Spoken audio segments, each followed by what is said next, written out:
An historic steam engine weighing over 90 tonnes. Britannia is a really big loco, one of the biggest steam engines that run on the network. Can a team haul this precious antique 70 miles cross-country to return it to the rails? Terribly cruel on them tyres, this is, I tell you. A super long metro train that's been re-engineered for the 21st century.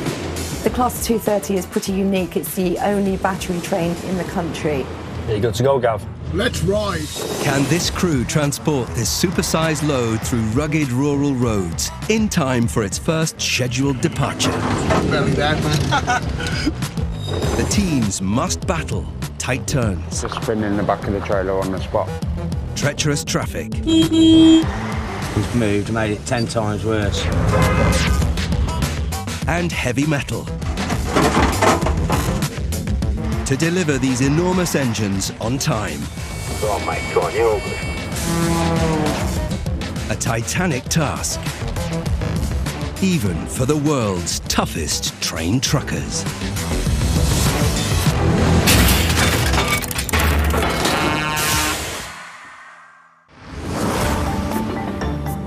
Crewe, a great British railway town in the north of England.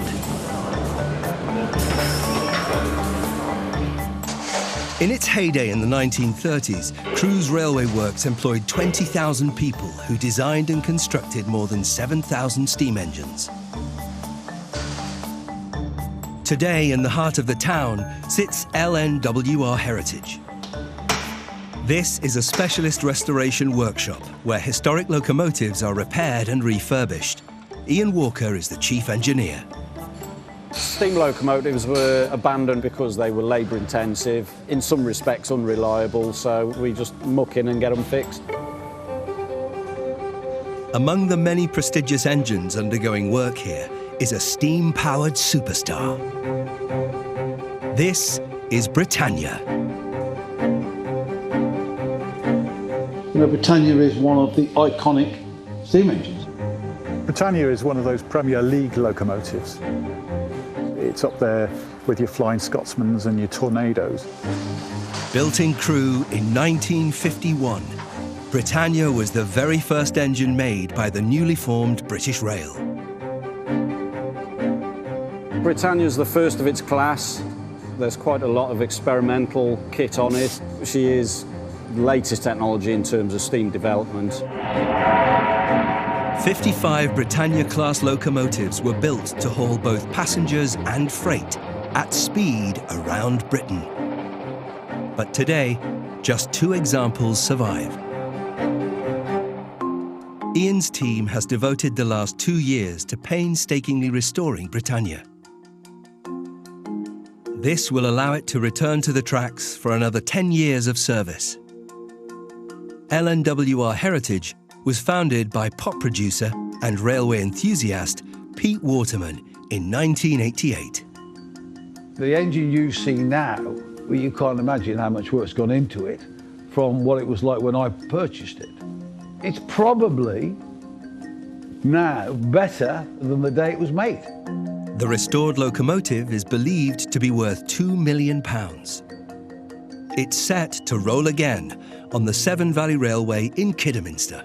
We'll accumulate a total of around about 1,000 miles before we go for a test run on the national network.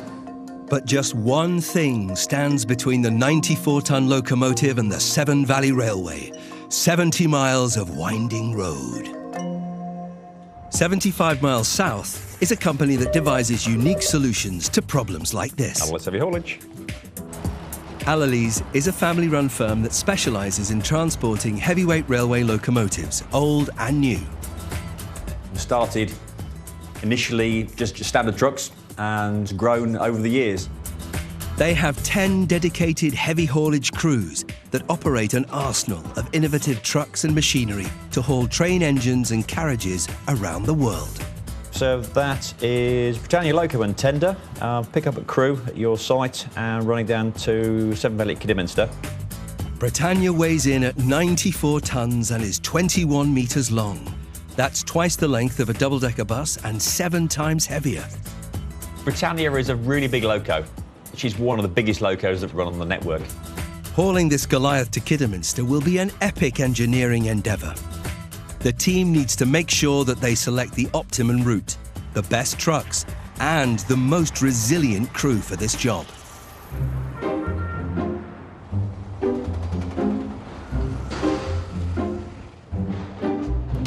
It's the day of the big move. Britannia is finally ready for its epic road journey. Is it one wagon or two? It'll be two, won't it? If they're reversing, they'll be the right way around, won't they? Squeezing their way down the narrow entrance road. A combined 1,200 brake horsepower of locomotive hauling hardware. Terry Savoury heads up today's move. Terry has 28 years train moving experience, making him Allalee's most skilled driver. Guys, you've got a foot and a half on the near side, mate. Yeah, we might just sneak past it at that, I think. Go on. Yeah, I should just sneak past it, mate. Support driver Jason Priest lends Terry a hand. We're going to get wet, I think, today. The crew has just 12 hours to deliver Britannia to its destination. Once Britannia is loaded, Terry's team need to navigate the engine 70 miles from Crewe to the Severn Valley Railway. The most direct route takes them over an elevated section of road, which has weight restrictions. So the team need to take a much more complicated route that cuts straight through Wolverhampton. To make this challenge even more difficult, heavy loads drivers like Terry can only be on the road for 9 hours a day. We've got to get it off tonight. The problem you got is Wolverhampton. You can't really go through in rush hour. Terry's already used up 2 of his driving hours getting here, so he needs to crack on. But one thing's missing. Right, we'll go and find out where the loco is. Team Britannia are still making some final tweaks. Have you got that spanner? Just put the normal nut at the back or something. First task, Ian's right-hand man Ben needs to move Britannia and its tender to the opposite side of the workshop. We can't start putting their ramp down until the loco's gone past us. They have to then separate the tender from the loco, and then we can go on, put our ramp down, and then winch it on. And unfortunately, it's going to be a delay of I don't know how long. Right, let's do it. Ben calls in a diesel shunter to haul Britannia into position for Terry. This will be the precious engine's longest run in over 2 years. So they need to take it nice and slow. It's mainly because it's all new. You can hear things starting to bind, so perhaps you can ease things if you have to. Like any 68-year-old, Britannia has a few creaking joints, but so far, so good.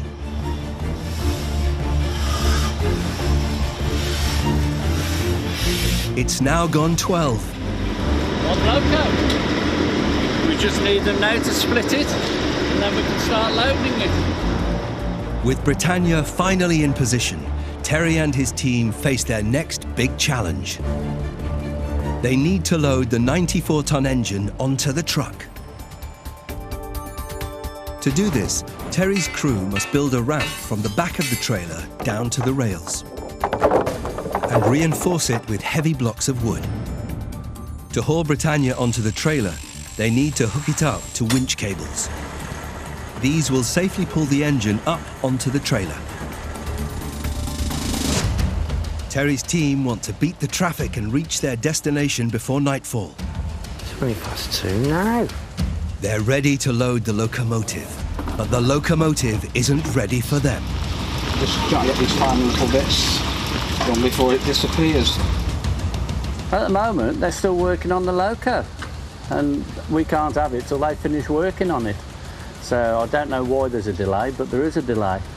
So until they've finished whatever he's doing to it, we're sat here twiddling our thumbs.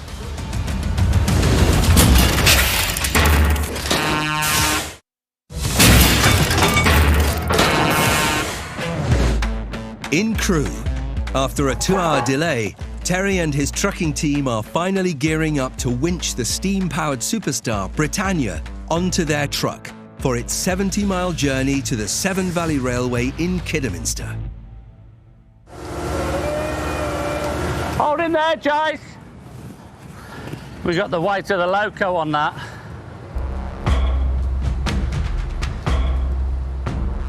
They need to take great care winching this precious engine. One of the problems with big steam engines is they're not designed to go onto trailers. Britannia was built to travel along smooth, flat rails, not steep inclines. As the team winch the engine, there is a risk that its multiple fixed axles will cause the load to rise into the air and topple like a child on a seesaw. To guard against this, Terry's team has built a long, shallow ramp. This should allow them to load Britannia more smoothly.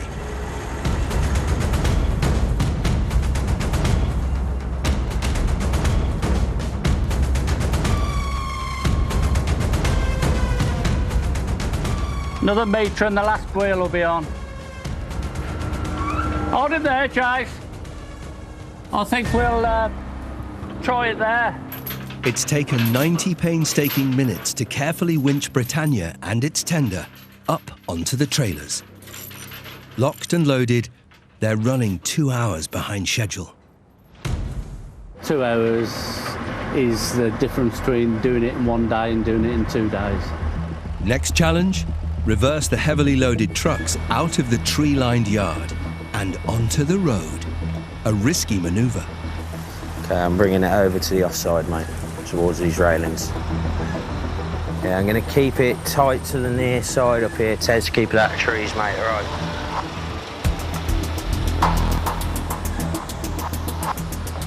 Go on, Tez, the worst of these branches are these first few.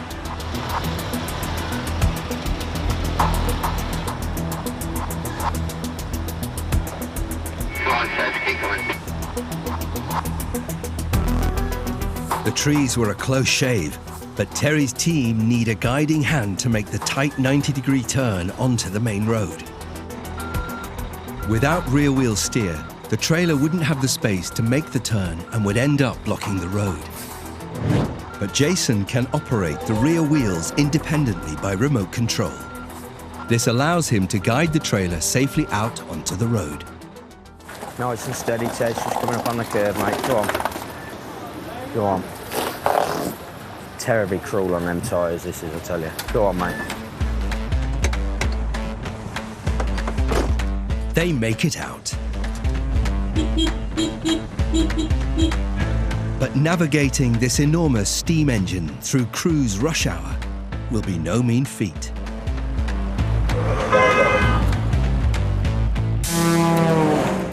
"80 miles south, a second team from Allalees is gearing up to undertake another very special train trucking mission. This might look like a train graveyard, but it isn't where old trains come to die. Here in Stratford-upon-Avon, engineers transform old London Underground trains to give them a new lease of life. The Class 230 is a brand new, environmentally friendly prototype train built by British startup VivaRail.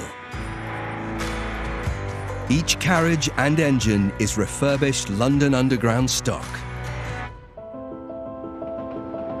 The Class 230s are particularly green, not least because we saved all this material going to waste, but the way we've built it as well. So we've used things like automotive technology, which is much cleaner, greener, and much more far advanced than rail technology. The Class 230 can also be configured to run as a zero-emission battery-powered train, the only one operating in the UK. They offer the low emissions of an electric train without the cost of the infrastructure of electrifying a railway, which is a massive cost. For rural lines, it could be a game changer. These pioneers want to launch their groundbreaking train at an event here at the Bowness and Kinneil Railway on the Firth of Forth, Scotland. But transporting two of these nearly 19-metre-long cars by road will test the train trucking team's mettle. The crews will need to navigate the loads 422 miles from Stratford-upon-Avon to the Bowness and Kinneil Railway near Edinburgh. The most direct west coast route passes through the same section of weak elevated road that Britannia must also avoid.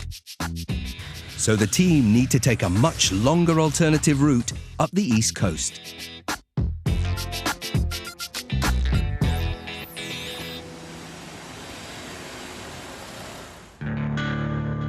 "10 a.m. on the day of the big move.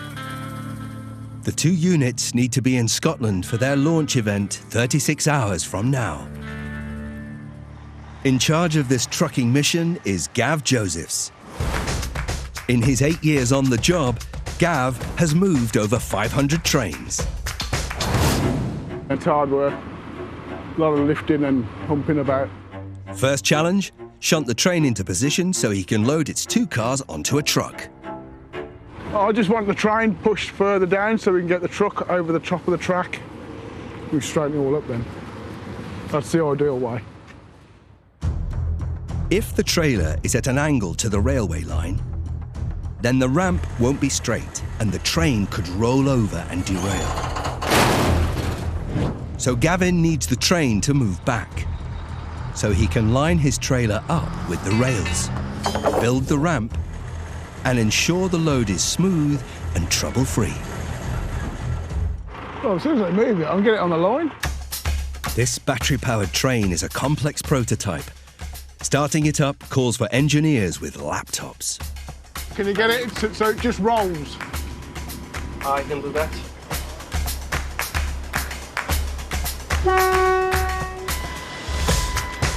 As the train rolls into position, Callum Broadhurst and Dave Monger arrive with another low loader to haul the second car up to Scotland. Are you ready to go on, are you? Yeah. We'll get Gavin loaded. Once he's loaded, get his net back on and ramp away. And then we'll pull on the line then, and we'll get loaded. But the quickest way to do it. Compared to a steam engine like Britannia, the Class 230 is a featherweight, but lighter trains are more likely to derail. I'm just looking out here, just in case the points move. You see there, when it comes onto the ramp, you just want to watch it so then points don't kick out. Gav's well experienced at building ramps. That bulldozer is a bit low on there, isn't it? It is, isn't it? The Class 230 will run on rural lines, so engineers have fitted snowplows front and rear. You catch it? Unfortunately, they sit precariously close to Gav's loading ramp. I got loads of room. It's fine.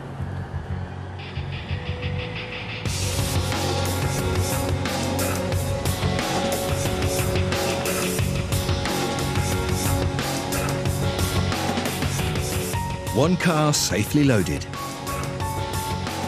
One more to go.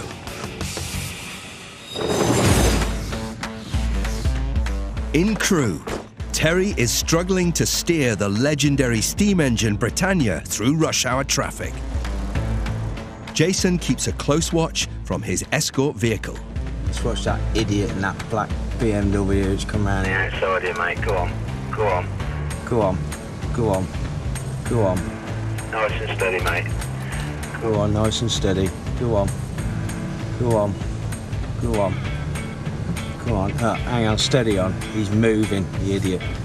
He's moved, made it 10 times worse.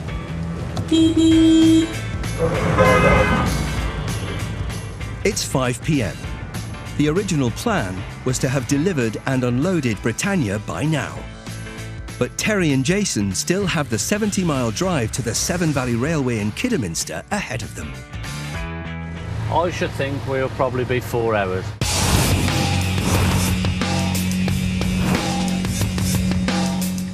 Now at the moment we've got roadworks and anything over 9'6" has to have 2 lanes. And we're 3 metres, so we're 10 foot. So we have 2 lanes now through here, and Jason will stop the traffic or just warn the traffic that we're ahead.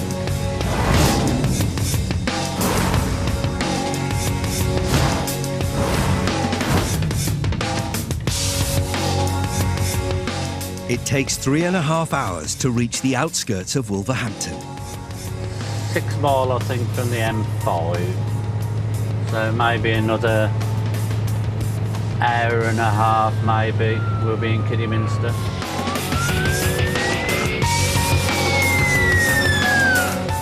After a few close calls... Yeah, there's a numpty here in a black Mercedes. I think second there's some sort of gap, like he's going to try and go up the curb. Jason, Terry and Britannia finally make it to the Severn Valley. Go on, mate, go on, you're all good. Next challenge, reverse the huge load down the busy main road and into the railway's yard. Go on. But there's a problem. Start at town station. The batteries in Jason's radio and his steering remote control have both died. Having problems with this big Birkin now for some reason. The truck is stranded. Jason must work fast to move the truck and clear the road. You got a radio there? There's one on charge, mate. He swaps his radio for Terry's spare. The batteries are dead, aren't they? They're new batteries. And grabs the backup steering control. That's better. Go on, mate, go on. OK, mate, I need to get a bit of lock on. I'm going to move it over to the near side a little bit. It's working fine, and all of a sudden it started throwing the steering the opposite way. And then it stopped. It's always when you're in the middle of the road, you know. It's 9:30, 3 hours later than planned. Britannia finally makes it into the yard.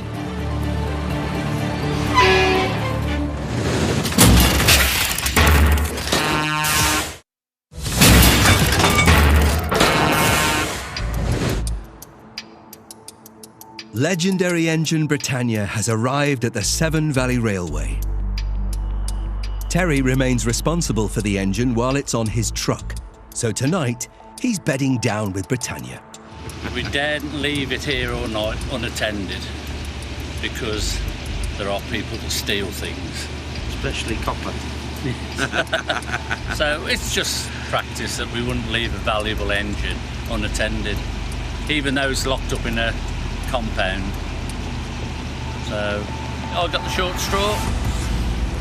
We'll see you in the morning.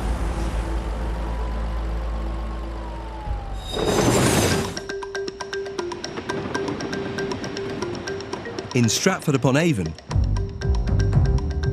Gav, Callum and Dave are gearing up to load the second all-electric Class 230 cars for their epic journey to Scotland. Go on! But this car's low-hanging snowplow looks set to cause them more problems. The snowplow catches on the concrete. Hang on. You have to keep going. I know, yeah, I can't get it off now. Go on, keep going. Come forward. Take it steady.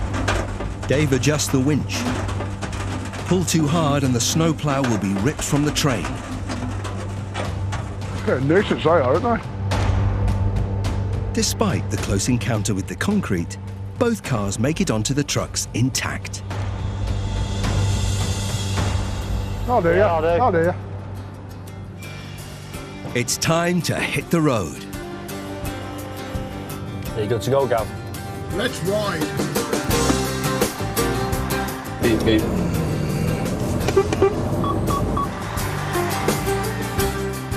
Drivers Callum and Gavin need to haul both nearly 19-metre-long loads 422 miles north from Stratford-upon-Avon to the Bowness and Kinneil Railway near Edinburgh. Callum's only got 7 hours of driving time left on the clock today, so this will be tight. How far do you reckon we're going to get today? I've got to be parked up for 9:30 tonight. 9:30. So get up probably near the Edinburgh Ring Road, somewhere around there. Yeah. Dave's got his sights set on an overnight stop at a hotel that serves rare Scottish delicacies. Have you had deep fried Mars bar or haggis? I've had haggis and I've had deep fat fried Mars bar, yeah.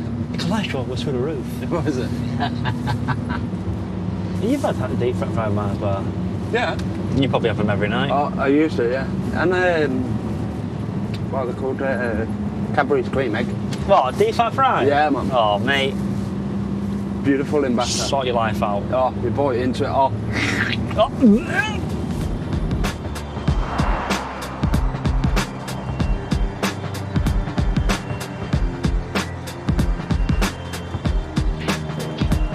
Oh, it's going to be a long-ass drive, man. It is.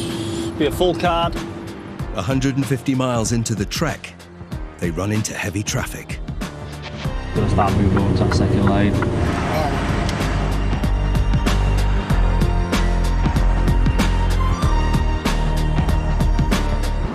You're pulled in front of me. Time spent in traffic is time wasted when you're driving against the clock. How can we keep early? Keep her late.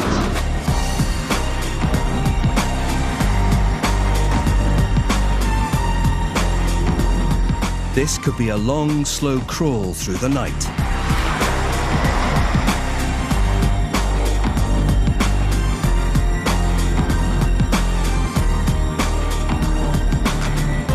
Just short of the Scottish border, No, there. Yeah, it's just a little piddly one. Callum's hours run out.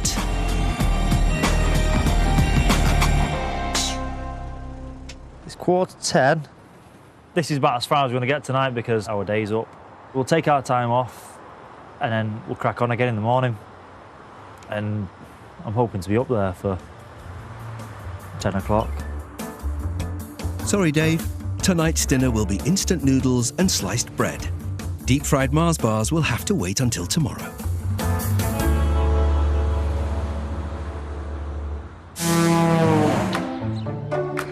"300 miles south at the Severn Valley Railway in Kidderminster, Terry has spent the night watching over Britannia. I slept quite well last night. I enjoyed the trains coming past every other hour, rattling the cab and waking me up. The team face a precarious challenge this morning. And now we start all over again. They must guide the 94-ton engine smoothly off the trailer and back onto the railway tracks.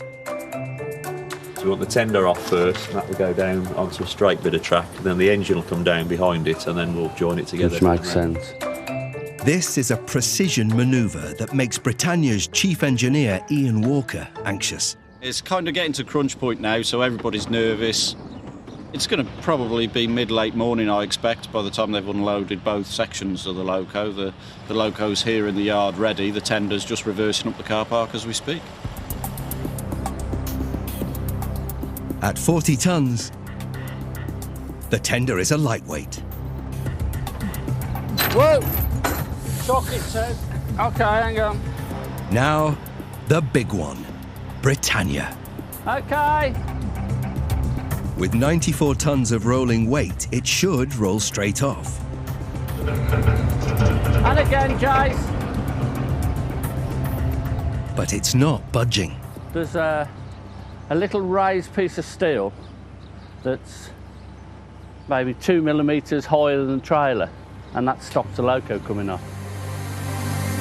Jason must use the winch to rock Britannia over the obstacle. Okay.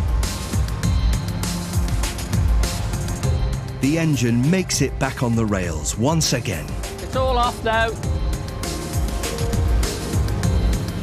That unload was textbook, perfect as it should be.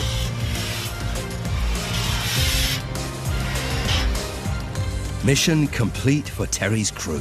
World champion Jenga players, aren't we? The locomotive is back in the hands of Team Britannia. To me. Reunited with its tender, Britannia is almost ready to return to steam. Today's gone very well. We're now getting ready to put a fire in and get the fire set for overnight. Hopefully it should stay in all night, so there's just nice red embers in the morning and it's just warm the boiler through nicely. Is the aim of the game. Should be proud, hopefully. This isn't Britannia's first visit to the Severn Valley. In 1966, steam engines were being phased out, replaced by diesel power. Just 15 years after coming into service, Britannia was consigned to the scrapyard. Thankfully, a group of enthusiasts stepped in to buy the engine before it was scrapped, and they moved the engine to the Severn Valley Railway, where over a number of years they did restore it to working order.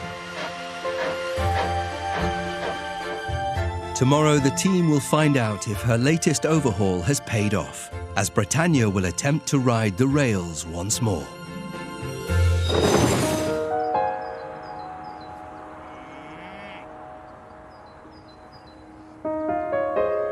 On the Scottish border, Whoa, hit the road.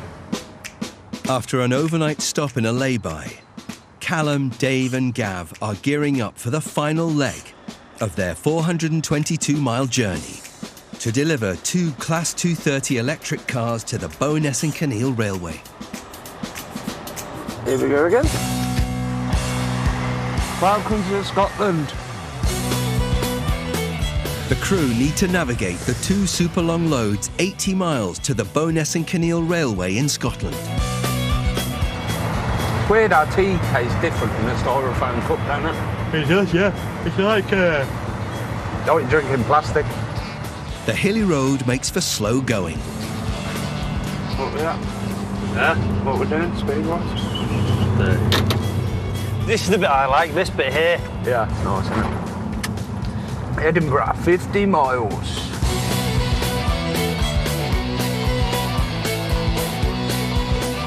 The Class 230 needs to be back on the rails in 4 hours' time.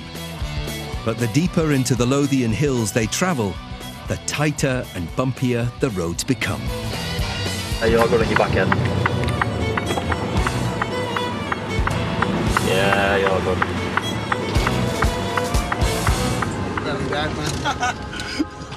Don't you look your neck for you? Gav's truck has got stuck on a ridge in the road.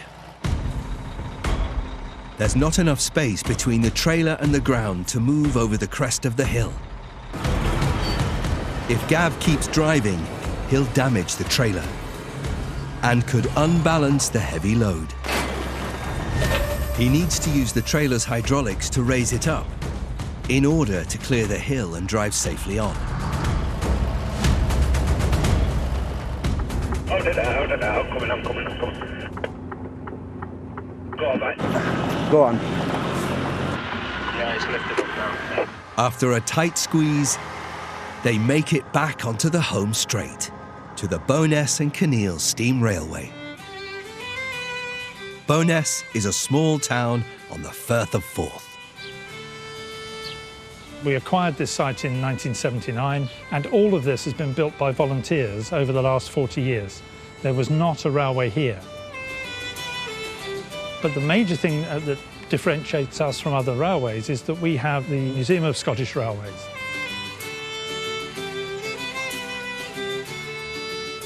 The range of locomotives that sit in our museum, I don't think you'll see that in any other major heritage railway. The Bowness and Kinneil Railway may only be 5 miles in length, but it's exactly the kind of rural route that the electric Class 230 is designed to run on. This makes it the perfect location to showcase the new train. I'll just go past it a little bit so you'll have to tip first, won't you? Yeah. Callum and Dave run up against their next big hurdle. They need to squeeze the 3-metre wide trains through these gates to deliver them into the yard. Bit of a tight turn going into the place. We'll have a go getting in.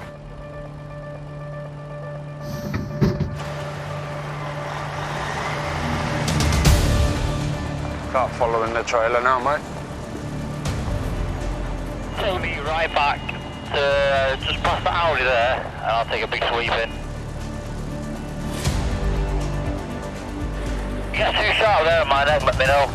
Yeah, it's getting too sharp, mate. Just spinning the back of the trailer on the spot. Come back, I'll go on the grass. Keep it going. Just spinning on the spot again. The gate sits at an angle to the road. This makes the approach very tight. The truck is at right angles to the trailer. When it moves backwards and forwards, the trailer pivots around a central axis and can't clear the gate. To solve the problem, Callum must reverse the truck, while Dave countersteers the trailer onto the grass. This should give them enough space to clear the awkward corner. Go on, come back. Go on. This will be one tight, final turn. Go on, come back. I said drive up and then I would have reversed over onto the grass then. Would have been easier. No, literally, you're just not moving at all.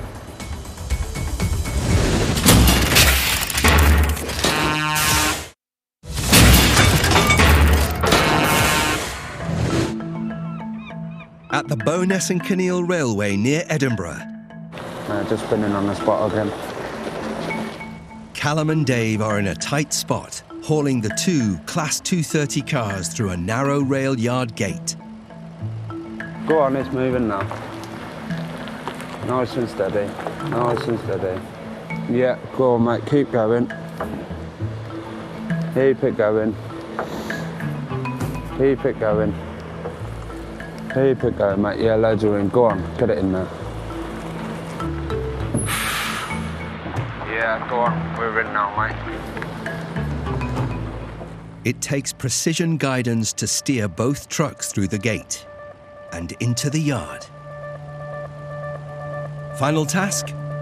Unload both cars, guiding them back onto the rails to get them ready for tomorrow's big launch.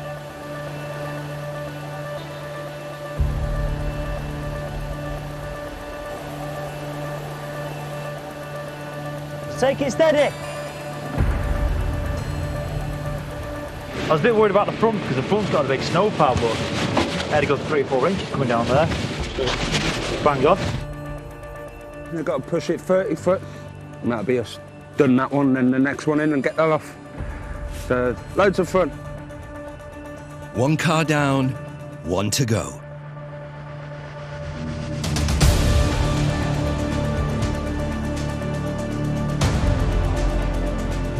It takes skill and patience to line up both cars on the rails, without one running into the back of the other. Well done.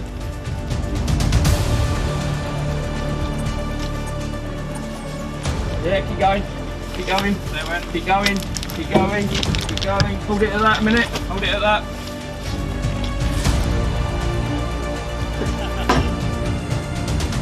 It's not long before this pioneering train buzzes back into life. Oh, there we go. Bye-bye. It's mission accomplished for Gav's team. Bye-bye, train. The revolutionary zero-emission electric Class 230 is up and running, ready for its big launch. This launch is hugely important to us.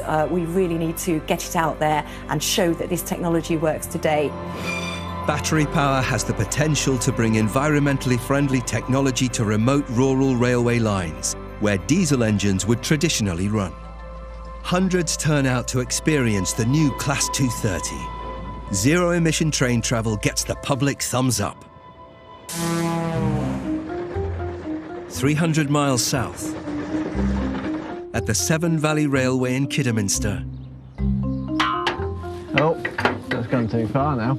The day has finally arrived for legendary steam locomotive Britannia to return to service. The plan is to ease the engine in gently by taking it for short runs along the 16-mile line. Today will be a huge draw for steam enthusiasts. I love my job. Don't worry, hot water. It's only me. The fire is lit and there's plenty of smoke. They're just waiting for the pressure in the boiler to build so it can produce steam. Just giving it a bit of TLC, tidying it up, making it look presentable. I think there's going to be a few photographers knocking about. This is a huge moment for Team Britannia. Feeling quite nervous. This is where all the months of hard work come together and we find out if it's okay or not. So, touch wood. Everything will be all right and we'll have a successful day. The Severn Valley Railway was founded in 1965 by a group of young rail enthusiasts. they set out to restore the line between Kidderminster and Bridgnorth, which had been closed 2 years earlier. Today, the railway attracts nearly 200,000 visitors every year, eager to experience a forgotten age of travel. The Severn Valley is one of the few preserved Great Western Railways that is actually able to really authentically portray the interwar period, because it has not just the original locomotives, signalling and stations, but it has the antiquated rolling stock that you can ride in as well. And I think that really sets itself apart from its counterparts. After more than 2 years of careful restoration work, it's the moment of truth for Ian and the team. Will she be ready for this departure? I'm not entirely sure, actually. The boiler's nice and hot. Cian's just lighting the fire, so as soon as we get steam, we'll know in the next half hour. They've replaced or refurbished almost every part of this locomotive, but have forgotten one crucial element. Slight problem with the very old coal in the tender not burning. We're not producing steam at the moment. They pump more air into the firebox to fuel the flames. Britannia is finally set to go. Oh, please, baby, be okay.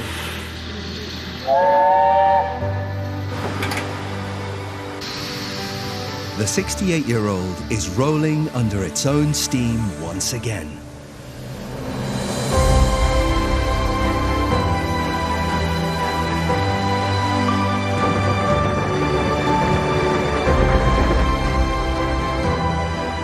Ian and his team are looking, listening, and feeling for any indication that all is not well.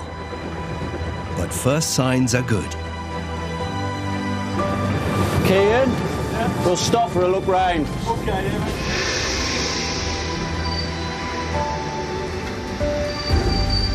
We've got to wait for a charter train to come through, so we've got 15 minutes and the engineers are just going to have a look round now, make sure everything's fine. So far so good, fingers crossed everything's nice and cool.